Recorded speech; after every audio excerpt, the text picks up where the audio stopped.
नए जोश जज्बे के साथ दोबारा से बीएम स्टार्ट करते हैं। बिजनेस मैनेजमेंट हम पढ़ रहे थे कि बिजनेस को कैसे मैनेज करना है। तो चैप्टर 1 ने हमें बताया कि भाई ये लो राइटर्स ये कह रहे हैं तो इनको फॉलो करो, बिजनेस मैनेज हो गया। चैप्टर 2 ने हमें बताया कि नहीं, बिजनेस को मैनेज करने के लिए आपने देखना है बिजनेस एनवायरनमेंट को। उसमें एक्सटर्नल फैक्टर्स आपने देखने हैं अपॉर्चुनिटी थ्रेट्स आइडेंटिफाई करने के लिए। इंटरनल फैक्टर्स आपने देखने हैं स्ट्रेंथ और वीकनेसेस के लिए। पोजीशन को भी आपने एनालाइज करना है थ्रू स्वॉट, और अगर पोजीशन वीक है तो उसको स्ट्रॉन्ग बनाने के लिए आपने 3 जेनेरिक स्ट्रैटेजीज देखनी है, या पोजीशन को स्ट्रॉन्ग बनाने के लिए आपने 5 वेज फॉर एडिंग वैल्यूज देखने हैं। ये हमने देख लिया चैप्टर 1-2 में। अब अगर आपने स्ट्रेटजिक चॉइस में से कोई एक ऑप्शन चूज किया है, सपोज कॉस्ट लीडरशिप, तो उसे क्या करना है, हमने इम्प्लीमेंट करना है। और इम्प्लीमेंट करने का मतलब क्या है कि हमें कुछ चेंजेस लानी है। कहाँ पे? ऑर्गेनाइजेशन के स्ट्रक्चर में, ऑर्गेनाइजेशन के कल्चर में। वो एक पर्चा मैंने आपको दिया था, एक पेज दिया था, उस पेज में अगर हम लोग वापस आए,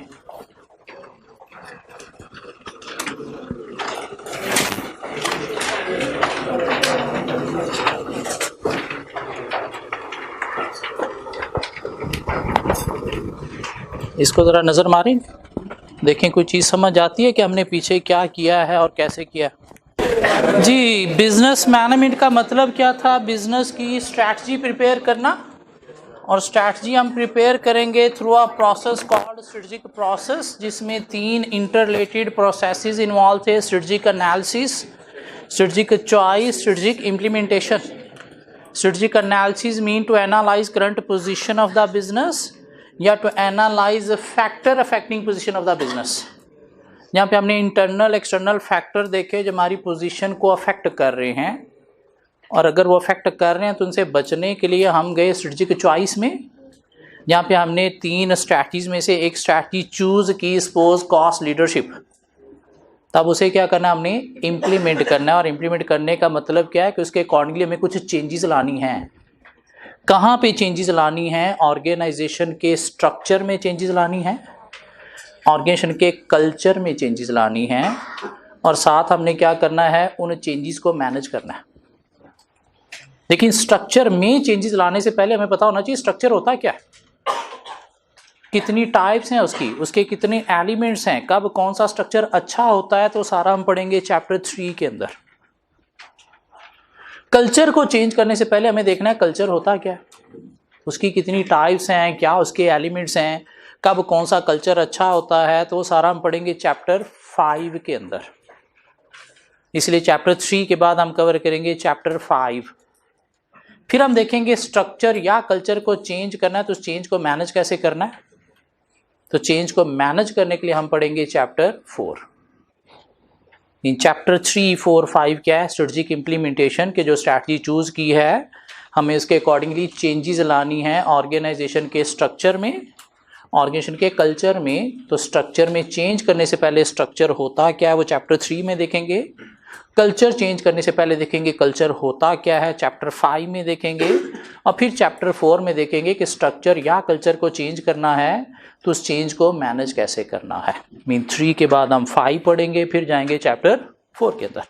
सो चैप्टर 3 में हम आगे नाम हमने रखा क्या? Organisation structure, organisation structure. लेकिन स्ट्रक्चर में जाने से पहले चैप्टर 3 के फर्स्ट पेज पे उसने हमें एक टॉपिक पढ़ा दिया, टाइप्स ऑफ ऑर्गेनाइजेशन।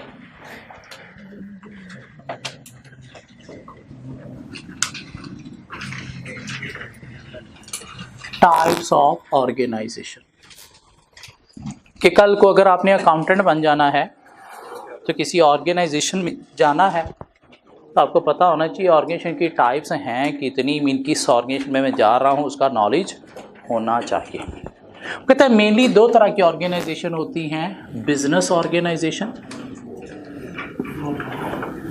नाम दिया जाता है प्रॉफिट ऑर्गेनाइजेशन, और not for profit organisation. Business organisation और नॉट फॉर प्रॉफिट ऑर्गेनाइजेशन। अब हमें क्या करना है, इन दोनों से रिलेटेड कोई 4 फैक्टर्स डिस्कस करने हैं। एक हमने डिस्कस करना है इनका पर्पस क्या होता है, एक हमने डिस्कस करनी है इनके ऑनर कौन कौन होते हैं, मीन ऑनरशिप। एक हमने डिस्कस करना है इनकी फंडिंग कहाँ कहाँ से आती है, और एक हमने डिस्कस करना है इनकी अकाउंटेबिलिटी की। अकाउंटेबल मीन जवाब देगी इसको। तो बिजनेस ऑर्गेनाइजेशन क्यों बनती हैं? To make profit. इनका पर्पस क्या है? Profit. Not for profit organisation क्यों बनती हैं?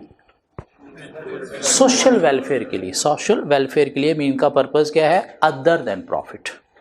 हाँ, ये जो नॉट फॉर प्रॉफिट ऑर्गेनाइजेशन ये भी दो तरह की होती है, पब्लिक सेक्टर और प्राइवेट। पब्लिक सेक्टर क्या है? गवर्नमेंट की ऑर्गेनाइजेशन जितनी भी हैं, वापडा है, सुई गैस है, तो ये सारी क्या है? Not for profit organisation. लेकिन ये क्या है? Public sector. हाँ, जो गवर्नमेंट पब्लिक सेक्टर ऑर्गेनाइजेशन है इनका पर्पस क्या है? Social welfare.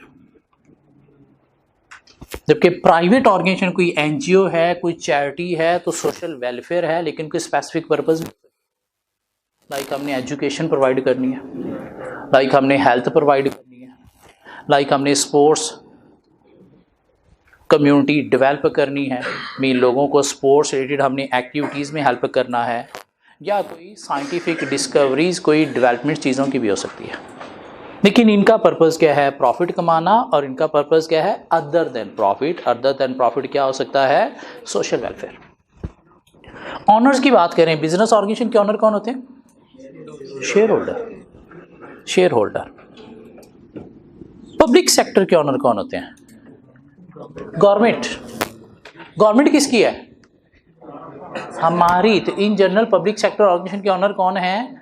General public. Pakistan वापडा हमारी ऑर्गेनाइजेशन है। किसकी ऑर्गेनाइजेशन है? हमारी है। तो बिजली जाने पे गालियां क्यों देते हो? हाँ, अपनी ऑर्गेनाइजेशन को गालियां देता है?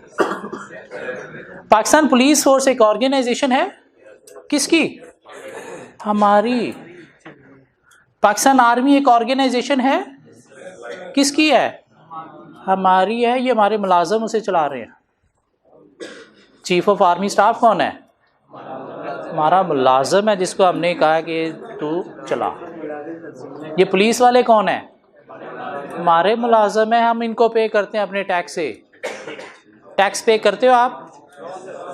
कोई भी चीज़ खरीदते हो तो उसके अंदर टैक्स पे करते हो आप। ये पुलिस वालों की कहाँ से जा रही हैं सैलरीज? आपके पैसों से। ये आपके मुलाजम है।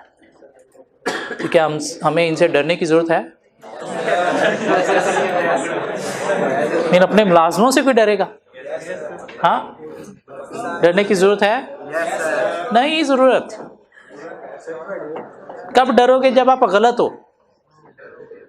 जब आप गलत नहीं हो, इनसे डरने की ज़रूरत नहीं है। ये भी लाइक ह्यूमन बीइंग है। और कौन है? हमारे मुलाजम है, हम इनको पे कर रहे हैं। क्या ख्याल है? सो ऑनर कौन है? इनके शेयर होल्डर, इनके गवर्नमेंट, इनडायरेक्टली देखा जाए तो जनरल पब्लिक। इनके ऑनर्स कौन है? मेंबर्स या डोनर्स। जो इनको पैसा दे रहे हैं वो कौन है? ऑनर्स है। वो मेंबर्स भी हो सकते हैं, डोनर्स भी हो सकते हैं, जो डोनेशन प्रोवाइड कर रहे हैं। क्या ख्याल है? क्यों? ये क्या है? एनजीओज हैं, चैरिटीज़ हैं। प्राइवेट क्या है? एनजीओज या चैरिटीज़। फंडिंग की बात करें, बिजनेस ऑर्गेनाइजेशन की फंडिंग कहाँ से होती है? शेयर होल्डर इक्विटी से। लोन भी ले सकते हैं ये, या internally generated profit mean retain earning से भी होती है। क्या ख्याल है? तो शेयर होल्डर इक्विटी से होगी, लोन से होगी, या फिर internally generated profit mean retain earning से भी होगी। ये पब्लिक सेक्टर की फंडिंग कहाँ से होगी? गवर्नमेंट टैक्सेशन से, पब्लिक टैक्सेशन से। और अगर टैक्स से पूरा नहीं हो रहा तो फिर क्या करेंगे? फॉरेन लोन लेंगे, या लोकल बैंक से भी लोन ले सकते हैं। इनकी फंडिंग कहाँ से होगी? डोनेशंस या चैरिटी से, या मेंबरशिप से। मीन मेंबर क्या करते हैं? एवरी ईयर मेंबरशिप फी पे करते हैं, तो वहाँ से इनकी फंडिंग होगी। अब इनके जो ऑनर हैं उनको ये अकाउंटेबल हैं। तो बिजनेस ऑर्गेनाइजेशन अकाउंटेबल किसको है? शेयर होल्डर को। मीन जो भी डिसीजन लेंगे उसे ये अकाउंटेबल है किसको? शेयर होल्डर को। ये किसको अकाउंटेबल है? गवर्नमेंट मिनिस्टर को, या इन डायरेक्टली देखा जाए तो जनरल पब्लिक को। ये किसको अकाउंटेबल है? अपने मेंबर्स और डोनर्स को। ये ज़रा डब्बा पढ़ के देखें, समझ आती है हमें? टाइप्स ऑफ ऑर्गेनाइजेशन चलिए मिलके पढ़ते हैं, page number 52। So definition of organisation. Organisation होती क्या है वैसे? ऑर्गेनाइजेशन क्या होती है? Group of people. ऑर्गेनाइजेशन क्या है? Group of people working together, किस लिए? For a specific purpose. Mean लोगों का ग्रुप आपस में जो काम कर रहा है किसी स्पेसिफिक पर्पस के लिए, उसे हम क्या नाम देंगे? ऑर्गेनाइजेशन। तो ऑर्गेनाइजेशन का मतलब क्या है? Organisation can be seen as the process of dividing up activities in an efficient and effective manner to enable a system of cooperative activities of 2 or more persons. In simple word, group of 2 or more persons working together for a specific purpose. These activities would collectively lead to the completion of common objective and goal of a company or group of people. मीनो group of people क्या कर रहे हैं? कोई activities perform कर रहे हैं किस लिए? किसी कॉमन गोल या पर्पस के लिए। Organization exists to allow accomplishment of work that could not be achieved by people working independently. Mean क्यों बनी है? ताकि लोग मिलजुल के काम करें और वो अकेले नहीं कर सकते, तो इसलिए ऑर्गेनाइजेशन बनी है। And accountants are employed by 2 main types of organization, business and not for profit. Business क्या है? कमर्शियल एंड इंडस्ट्रियल ऑर्गेनाइजेशन, और नॉट फॉर प्रॉफिट दो तरह के हैं। Public sector mean government department, या non governmental entities like charities, clubs, societies. Purpose business organisation का to make profit, not for profit का other than profit. Like government organisation है तो पर्पस क्या होगा? स्कूल है तो एजुकेशन प्रोवाइड करना है, हॉस्पिटल है तो हेल्थ फैसिलिटीज़ प्रोवाइड करना है, वापडा है तो एनर्जी जो है वो प्रोड्यूस करके प्रोवाइड करना है, पुलिस है तो क्या करना है? लॉ एंड ऑर्डर को मेंटेन करना है, आर्मी है तो क्या है? डिफेंस सिस्टम को मैनेज करना है। हाँ, जो non governmental not for profit है उनका पर्पस क्या है? Public services such as health, sports opportunities, proper exercise platform, mean clubs वगैरह अगर बने हुए हैं तो। ऑनरशिप बिजनेस ऑर्गेनाइजेशन की शेयर होल्डर के पास है। Not for profit owned by government, the representative of the general public. Not for profit non governmental क्या है? मेंबर्स, डोनर्स जो हैं वही उनको ऑन करते हैं। फंडिंग बिजनेस ऑर्गेनाइजेशन की होती है from variety of sources like reinvesting profit in the business, retained earnings, shares, borrowing mean loan.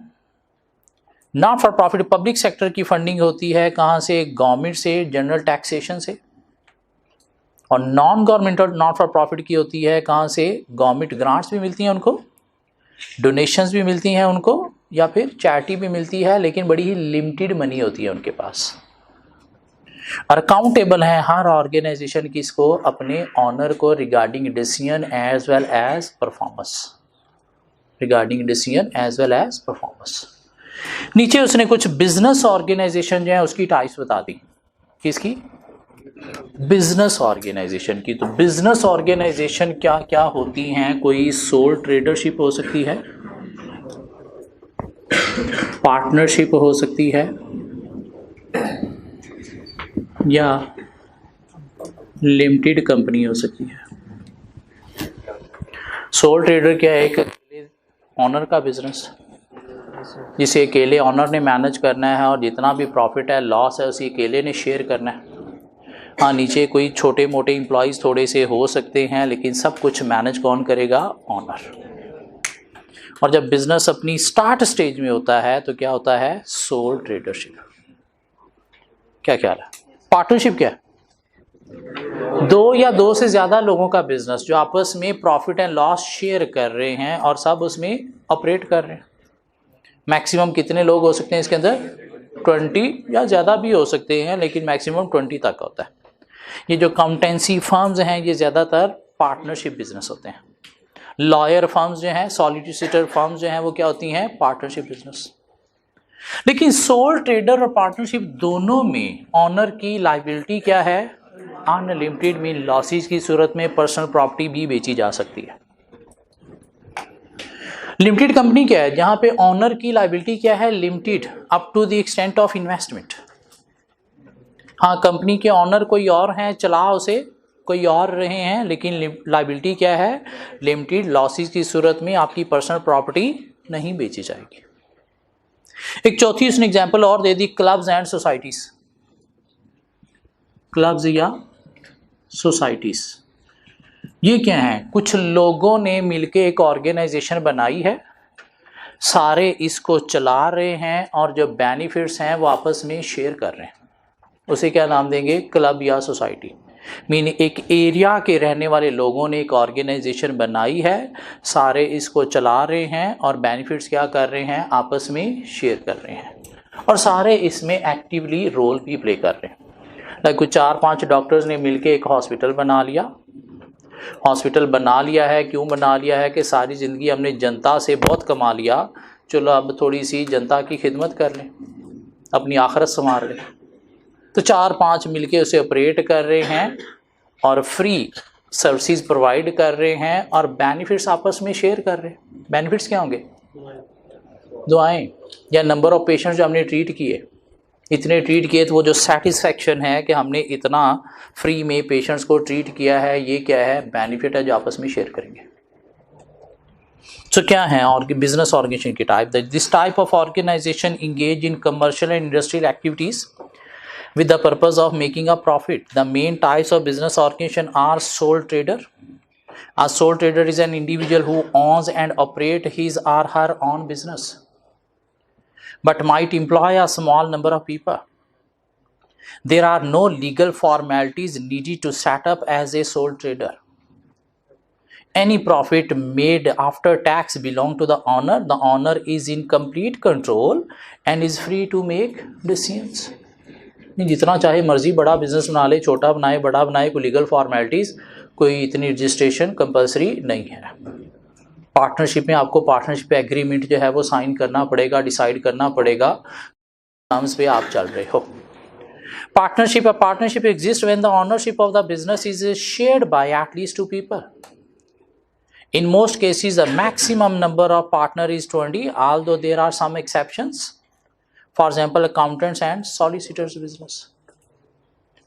Limited companies क्या हैं? The Limited Partnership Act 1907 allow a business to become a limited partnership if some partners provide capital but take no part in the management. These partners have limited liability, which means that they can only lose the amount of money that they have invested in the business. The main features of a limited company is that it has a separate legal identity from that of its owner. Mean ये company क्या होती है? Separate legal identity होती है। Company के asset company के होते हैं, ऑनर के नहीं होते। कंपनी का प्रॉफिट कंपनी का होता है, तो कंपनी ने देखना है ऑनर को मैंने क्या देना है और क्या अपने पास रखना है। ऑनर डिसाइड नहीं करेगा, कंपनी डिसाइड करेगी। कंपनी मीन मैनेजमेंट डिसाइड करेगी। क्यों? सेपरेट लीगल एंटिटी है। So the owner of a company all have limited liability. If the company collapses, they cannot be forced to use personal funds to pay off business debts. They only lose the amount that they originally invested in the company. Clubs या societies क्या हैं? These not for profit making organization, for example sports and social clubs, exist because their members are drawn together by a common interest. Been एक common interest के लिए, एक cause के लिए इकट्ठे हुए हैं। The assets of the clubs and societies are the property of the member and most income come from members' subscription. Clubs and society produce income and expenditure accounts rather than profit and loss account, which show either a surplus or deficit of income over expenditure as they do not aim to make a profit. तो क्या करना है हमें? ये business organization, not for profit organization को differentiate करना आना चाहिए with the help of 4 factors. नहीं, सोल ट्रेडर क्या है, पार्टनरशिप क्या है, लिमिटेड कंपनी क्या है या क्लब सोसाइटीज़ क्या है, कोई 2-2 3-3 लाइनें हम लिख सकते हैं। कोई रटा शटा नहीं है। शायद हमें इन चीज़ों का ऑलरेडी आइडिया है और अगर हमें अंग्रेज़ी लिखनी आती है तो हम ये बातें लिख सकते हैं। कोई हमने नई चीज़ यहाँ पे नहीं पढ़ी। उसने एक और टाइप ऑफ ऑर्गेनाइजेशन बता दी, कोऑपरेटिव सोसाइटी।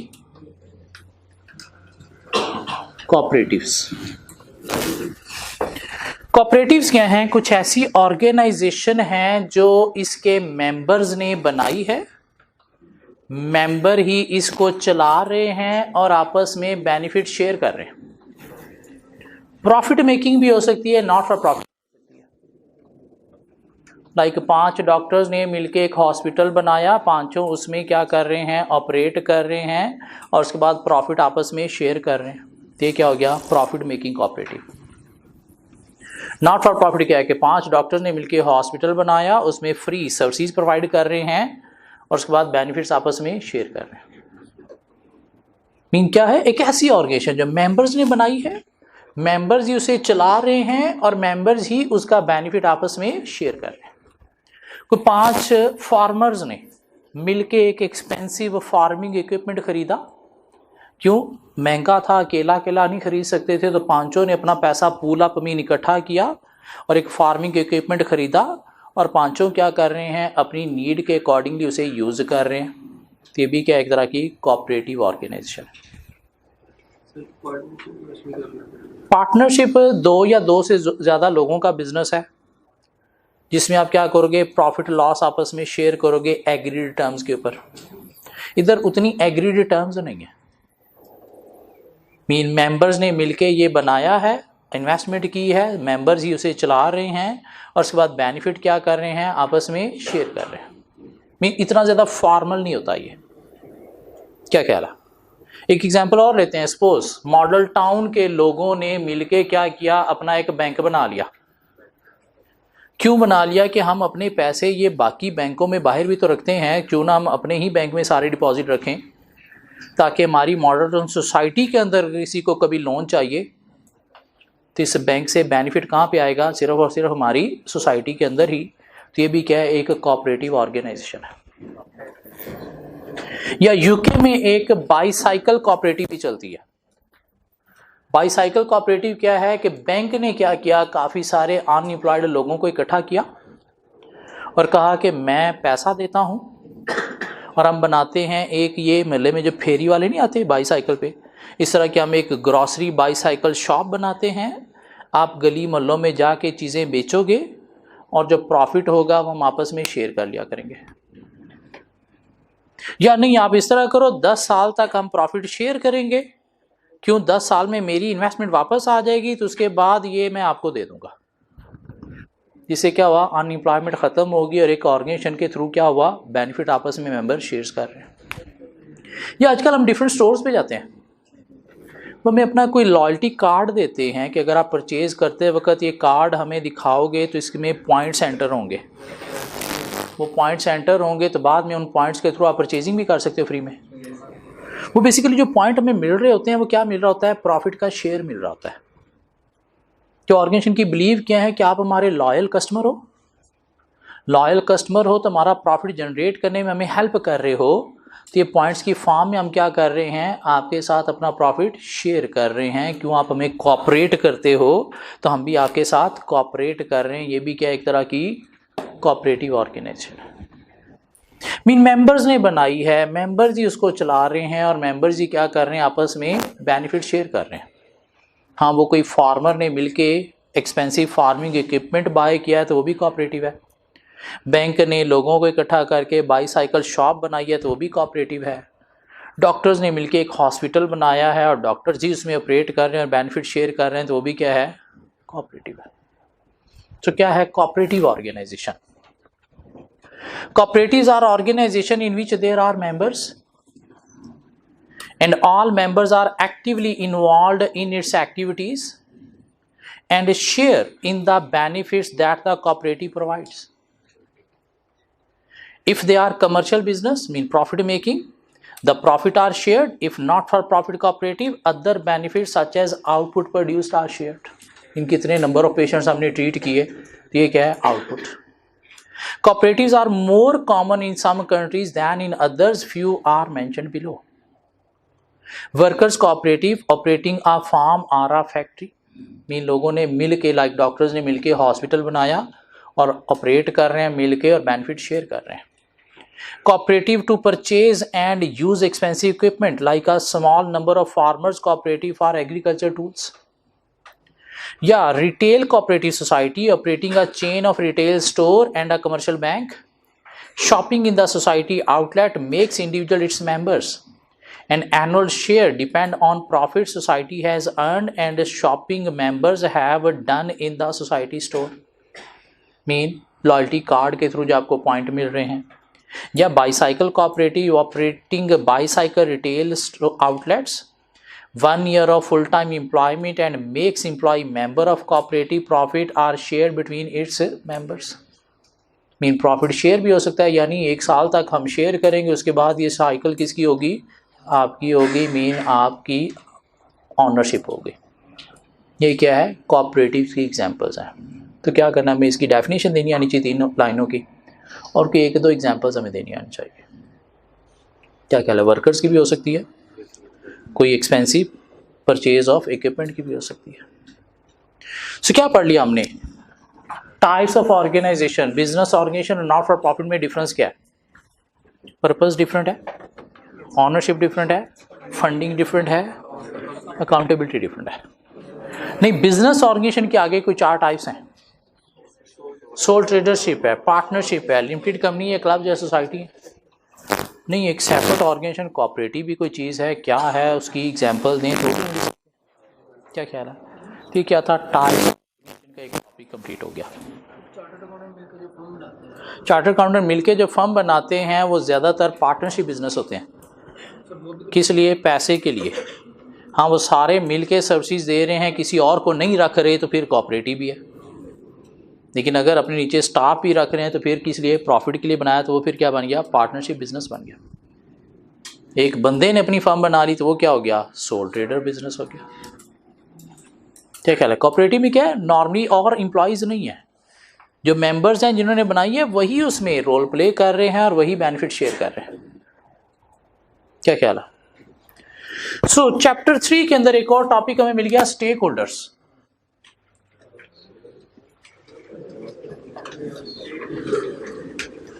ये स्टेक होल्डर्स कौन होते हैं,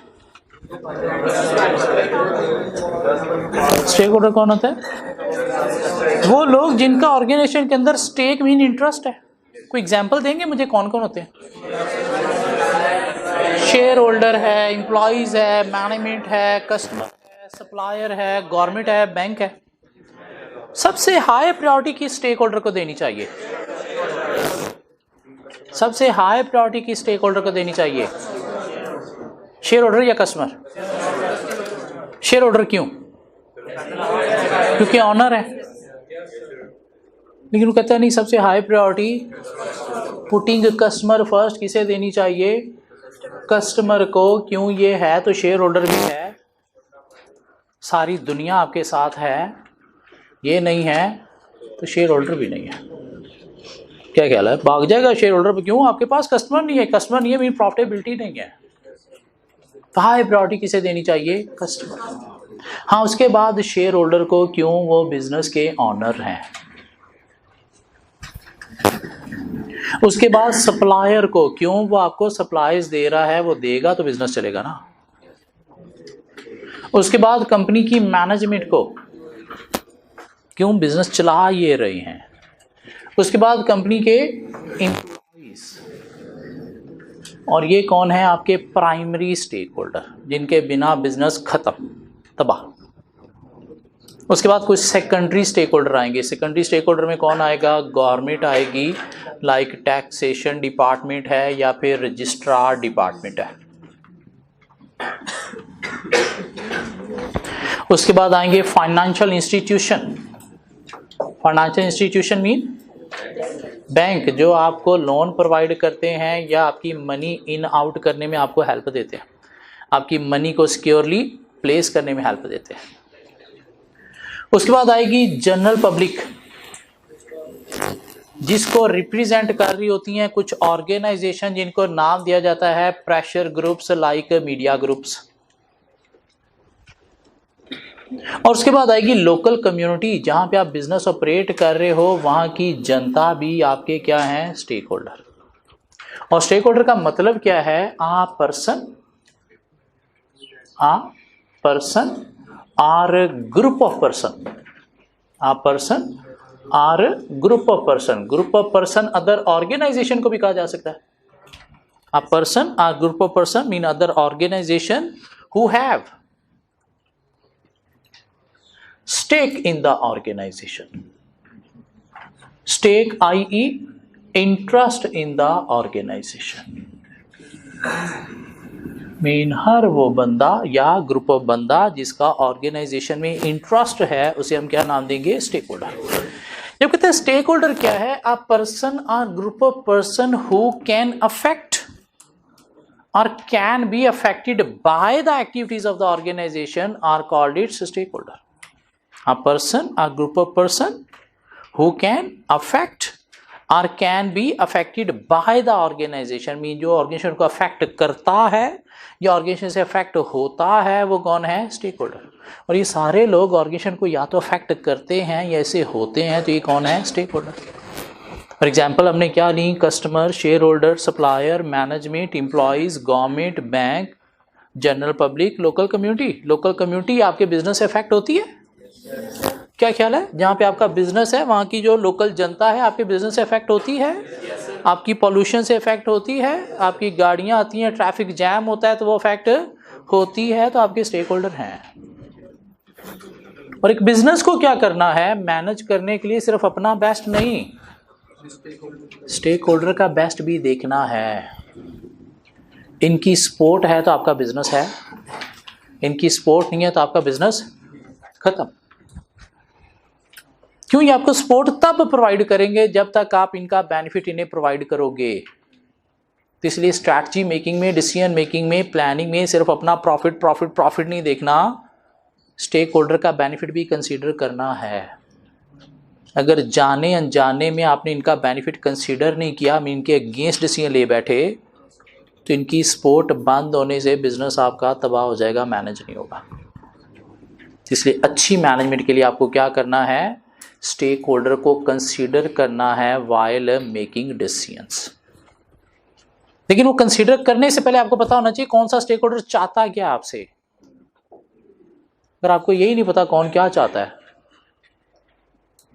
तो क्या आप फिर उसे कंसीडर करोगे? और अगर वो क्या चाहता है वो आपने प्रोवाइड नहीं किया तो फिर आप क्या चाहते हो वो पूरा नहीं करेगा, बिजनेस अफेक्ट होगा। एक कस्टमर क्या चाहता है बिजनेस से? कस्टमर क्या चाहता है? हाई क्वालिटी लो प्राइस, हाई क्वालिटी लो प्राइस। ये कहते हैं कस्टमर क्या चाहता है? Value for money. कस्टमर क्या चाहता है? Value for money. Value for money का मतलब क्या है कि भाई मैं जितनी मनी स्पेंड कर रहा हूं उतनी मुझे वैल्यू मीन बेनिफिट दो। पैसा ज्यादा चार्ज कर रहे हो तो मुझे हाई क्वालिटी चीज दो, अगर गंदी क्वालिटी दे रहे हो तो फिर पैसे भी कम चार्ज करो। क्यों? गंदी क्वालिटी हाई प्राइस में वैल्यू फॉर मनी नहीं है, तो आपने वो प्रोवाइड करना है। उसे नहीं किया तो कस्टमर लूज, बिजनेस खत्म। शेयर होल्डर क्या चाहता है? High profit mean high dividend.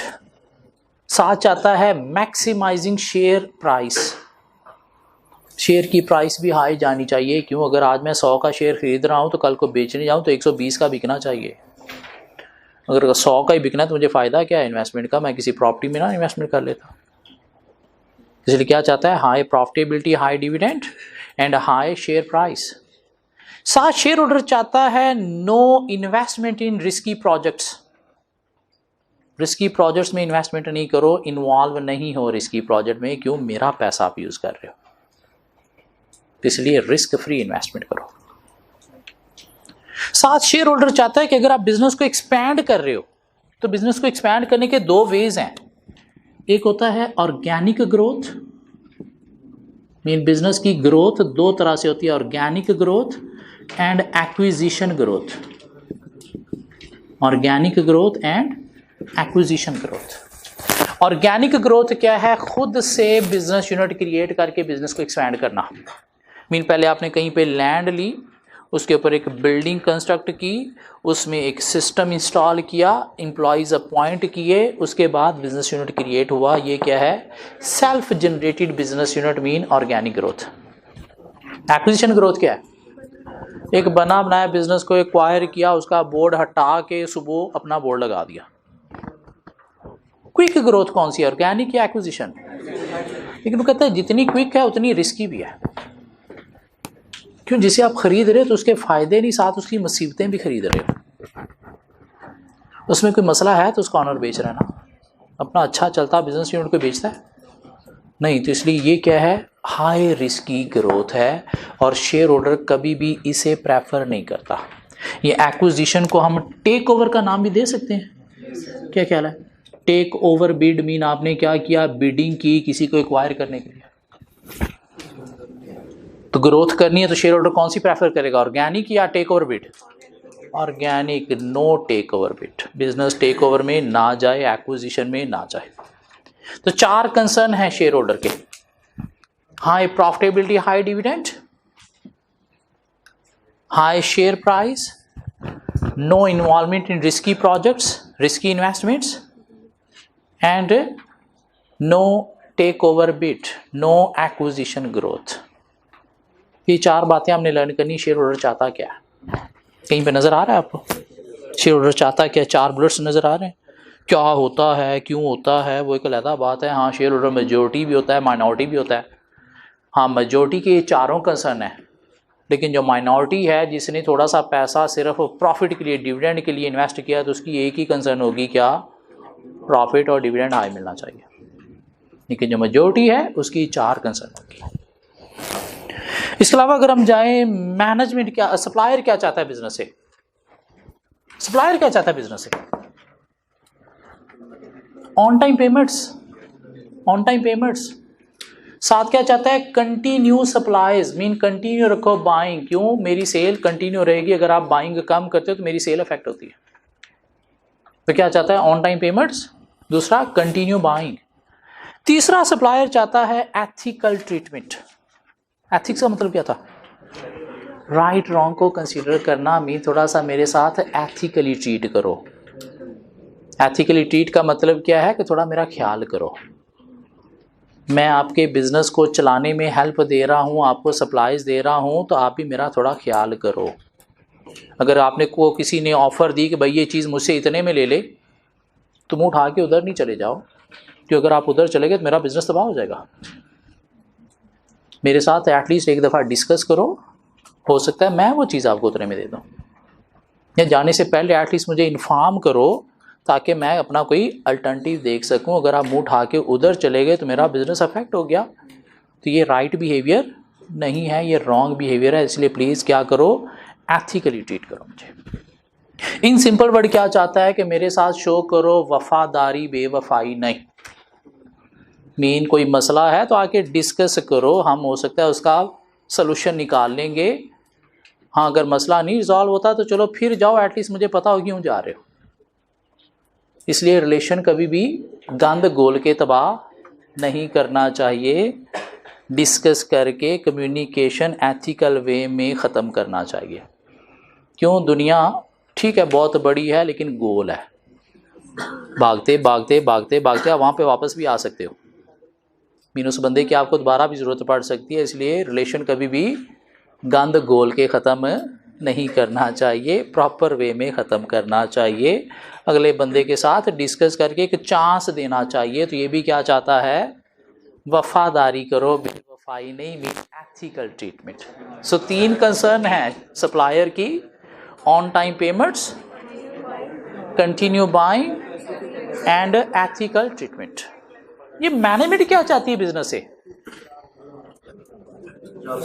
Management में कौन आते हैं?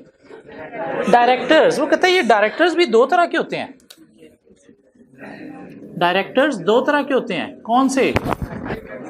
एग्जीक्यूटिव डायरेक्टर्स और नॉन एग्जीक्यूटिव डायरेक्टर्स। एग्जीक्यूटिव्स को ईडीज बोला जाता है और नॉन एग्जीक्यूटिव को एनईडीज। दोनों में डिफरेंस क्या है सर? एग्जीक्यूटिव और नॉन एग्जीक्यूटिव डायरेक्टर में डिफरेंस क्या है? स्पेलिंग का, सिर्फ स्पेलिंग, और क्या डिफरेंस है? Executive director full time employ नहीं होते, नॉन एग्जीक्यूटिव नहीं होते, एग्जीक्यूटिव फुल टाइम एम्प्लॉय होते हैं। क्या करते हैं ये non executive director full time employ नहीं होते? तो कहते हैं एग्जीक्यूटिव डायरेक्टर कंपनी के फुल टाइम एम्प्लॉई होते हैं और day to day running of operation में इन्वॉल्व होते हैं, जबकि non executive director part timer होते हैं और सिर्फ कंपनी की स्ट्रैटेजी मेकिंग, डिसीजन मेकिंग में इन्वॉल्व होते हैं। इनफैक्ट ये नॉन एग्जीक्यूटिव डायरेक्टर होते क्या है, कोई एक्सपीरियंस बाबा टाइप लोग होते हैं जो पास्ट में इंडस्ट्री में एग्जीक्यूटिव डायरेक्टर रह चुके हैं। अब कंपनी इनके नॉलेज को, एक्सपीरियंस को यूज कर रही है कंपनी की स्ट्रैटेजी मेकिंग में, ताकि कंपनी के बेस्ट में डिसीजन लिए जा सके। सो ये कंपनी के फुल टाइम एम्प्लॉय हैं, day to day running of operation में इन्वॉल्व है। ये पार्ट टाइमर हैं और स्ट्रैटेजी मेकिंग में, डिसीजन मेकिंग में अपना नॉलेज, एक्सपीरियंस शेयर कर रहे हैं। अब जो एग्जीक्यूटिव डायरेक्टर हैं इनकी पे उसमें फिक्स सैलरी भी होती है और साथ कोई बोनस, परफॉर्मेंस रिलेटेड एलिमेंट भी होता है। और अगर बोनस अचीव ना हो रहा ना तो ये शॉर्ट टर्म स्ट्रैटेजीज में, सेल्फ इंटरेस्ट स्ट्रैटेजीज में इन्वॉल्व हो जाते हैं कि करंट ईयर का प्रॉफिट ज़्यादा हो, नेक्स्ट ईयर देखी जाएगी क्या करना है। कंपनी के लिए शॉर्ट टर्म स्ट्रैटेजीज ठीक होती है, लॉन्ग टर्म? Long term. तो ये क्या करते हैं, इनकी शॉर्ट टर्म स्ट्रैटेजीज को चैलेंज करते हैं कि भाई नहीं, कंपनी के लिए ये नहीं, ये होना चाहिए। इसलिए लॉज कहते हैं कि कंपनी के अंदर नॉन एग्जीक्यूटिव डायरेक्टर भी होने चाहिए। एक तो अपना नॉलेज, एक्सपीरियंस शेयर करेंगे डिसीजन मेकिंग में, और दूसरा इनको चेक भी करेंगे कि ये कहीं short termism, self interest strategies में इन्वॉल्व तो नहीं हो रहे। अब मैनेजमेंट, चूंकि ये दो लोग हैं तो दोनों के इंटरेस्ट भी डिफरेंट है। एग्जीक्यूटिव डायरेक्टर के इंटरेस्ट क्या है, प्रमोशन, बोनस, इसके अलावा रेपुटेशन कि हमारी रेप्यूट अच्छी होनी चाहिए, इसके अलावा जॉब सिक्योरिटी, कैरियर पाथ में प्रमोशन। सो क्या इंटरेस्ट है एग्जीक्यूटिव डायरेक्टर के, सैलरी, बोनस है, प्रमोशन है, कैरियर पाथ है, रेपुटेशन है और जॉब सिक्योरिटी है। नॉन एग्जीक्यूटिव डायरेक्टर के इंटरेस्ट क्या है, दो इंटरेस्ट हैं।